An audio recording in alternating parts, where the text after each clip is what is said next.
Welcome to the Box Score Sports Podcast.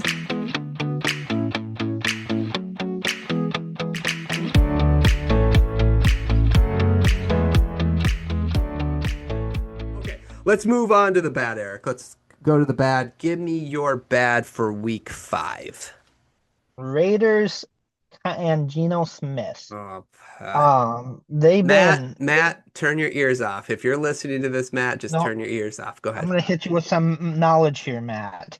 And if you're a Raider fan, you already know all this. Geno Smith has not been playing good. Austin and they drafted a running back. Austin Jeffrey there, he looks good. The issues Genty. Genty. Why did I Yeah, say sorry? that's Genty. okay. My bad. But he looks good. He has moments where he looks really good. It's not that he's not bad. It's just like he keeps getting hit before he can get moving.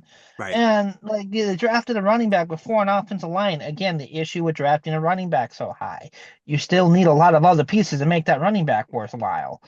And it's like, and then Geno Smith is leading the league in interceptions. I think still he has 9. We're in week 5, and he has 9 interceptions. And like that is not a good. He's been bad the last. He only had one good game, which is the game they won. And Pete Carroll even said he doesn't, like Pete Carroll's reaction recently, like they're 1-4, and they're like, I don't like it, which I mean, no coach is going to, but it's just like it's not a good look. It's like you get Geno Smith thinking he's going to be your starting quarterback, get Genty there who looks like a stud, but you don't have an offensive line to protect him. You don't really have good receivers. You have Brock Bowers, but you need more. Yeah, he's been injured too, to be fair. I don't think he played this Sunday, so just to throw that out there. That's fair, but like still, you need more than what they have, and Geno's looking like the Jets, Geno Smith, and that's not good for you. Yeah, and yeah, poor Gino. Like, okay, so here's the problem. So the last 3 drafts, I'm pretty sure, okay, they drafted tight end, running back, okay, in the first round. I'm pretty sure. Was Myers a first or second round pick? I don't remember. I don't know on I'm top gonna of my have to head. I'll look at the history. But I guess for the most part, let's just stick to the last 2 years. You get Brock Bowers, great tight end. Okay, I'm not saying that. Genty could be a really great running back. The problem is they're luxury positions. Like you don't need an elite running back it being taken in the first round, right? You don't need that to be a great team. Okay, the same with tight end. You don't need a great tight end to be a great team. You need trenches. You need offensive, defensive linemen. Well, first you need a quarterback, but then you need the offensive, defensive linemen. And receivers are almost more important than the running back, tight end position. Like look at your guy, Ibuka, Mbuka, Yeah, right? Like if you redo the draft, he's probably going in the top 5. He's not falling as far as fell. Receivers are more important to have than tight ends and running backs right now. So the Raiders, like their whole offseason, I just didn't get it. Hiring a 73-year-old coach, didn't understand it. Going after Geno Smith in that division where you're going to be mediocre at best, didn't understand it. Drafting a running back that high, didn't understand it when you have so many holes on your team. It's great to have a good running back, but ask the Giants what it was like to have Saquon Barkley all those years. You had a great running back. Did that lead to a Super Bowl or any success? No. So, that's a rant on their offseason, but I just wanted to say, like, I feel frustrated for, someone like Matt and Raider fans. Like, I don't think they attacked the offseason the way they should have, and now they're losing a game 40-6.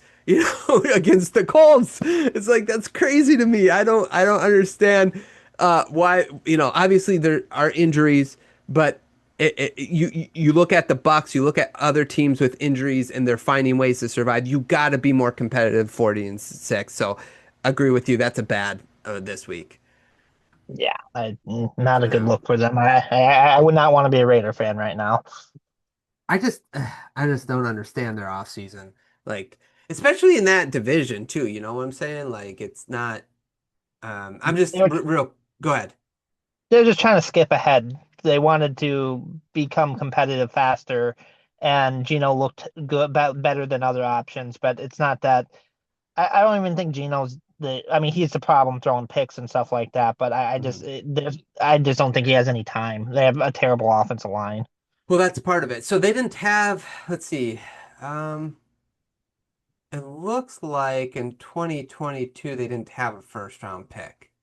They did draft a defensive end in 2023, so that was when they got Wilson. And then they drafted Myers in the second round. So they drafted a tight end in the second round, but then they proceeded the next year to draft a tight end first overall, 13th pick in the draft. And then this year it was Genty with this, I think the sixth. Okay, let me move on to my bad. My bad is blown leads in the NFL.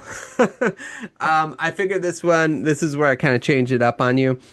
So Dolphins were up 17-0, blew that lead. The Eagles 17 and they were up 17-3 going into the fourth quarter, and then they were outscored 18-0 in the fourth quarter. Arizona 21-6, including and gave up 16 points in the fourth quarter. Giants 14-3, 0 points in the second half. Chargers, they were up 10-0, 27-0 run by the Commanders. So I just wanted to say the bad is the blown leads in all these games, especially when you think about the Arizona Cardinals and the Eagles particularly blowing in the fourth quarter.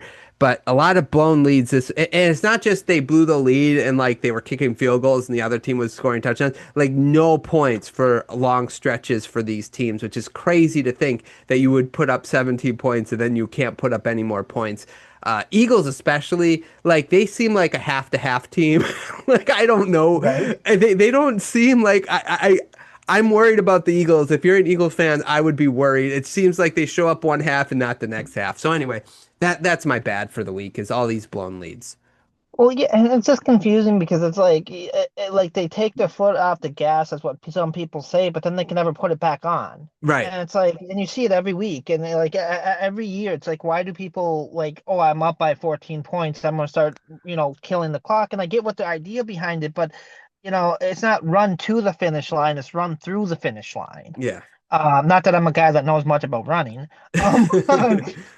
But like that's what I don't understand. It's like you want to run through it. That's why I never get mad when I see a team that kind of pours it on a little bit against a team. And it's like you got to run through that finish line. You got to make it win because it's the NFL. It's so crazy. Momentum is a real thing. It's not fake. Yep. Anyone who says it is ridiculous. They don't watch sports then because how often do you see just one play happens and then all of a sudden another team is all of a sudden now they're taking in over that all of a sudden their players are getting hyped up and the other team is playing on their heels instead of it's like it's ridiculous. So I mean some of the teams you like Cardinals aren't in my opinion that good of a team, but the Eagles are supposed to be the NFC favorite. They were the Super Bowl winners last year. They're 4-1. You can't really panic too much, but I don't feel like you're a comfortable 4-1 because you're healthy. You're playing you're playing 30 minutes of games and you're winning, but it's not by a lot, Right. and it's not looking really good. And the Chargers, you're versing the Commanders, and the Commanders played well. Don't get me wrong, but this was supposed to be you're supposed to be a changed Charger team, and you look the exact same. Yeah. Every single year.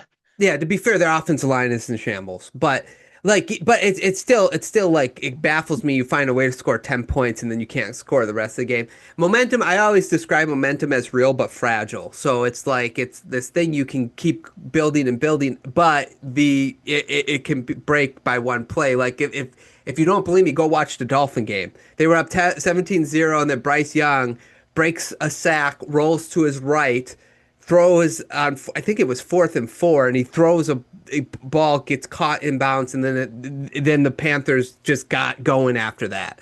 But everything was hard for them until he did that on that 4th down play. But anyway, yeah, I agree with you. And let's just go back to the Eagles.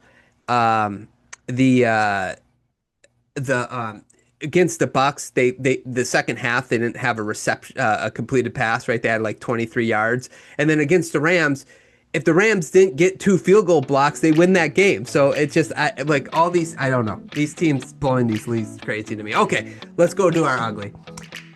Thanks so much for watching this clip of the Box Score Sports podcast. I hope you guys enjoyed. If you haven't yet, please subscribe to our channel. Follow us on Instagram and Twitter or X. And we'll talk to you guys real soon. See ya.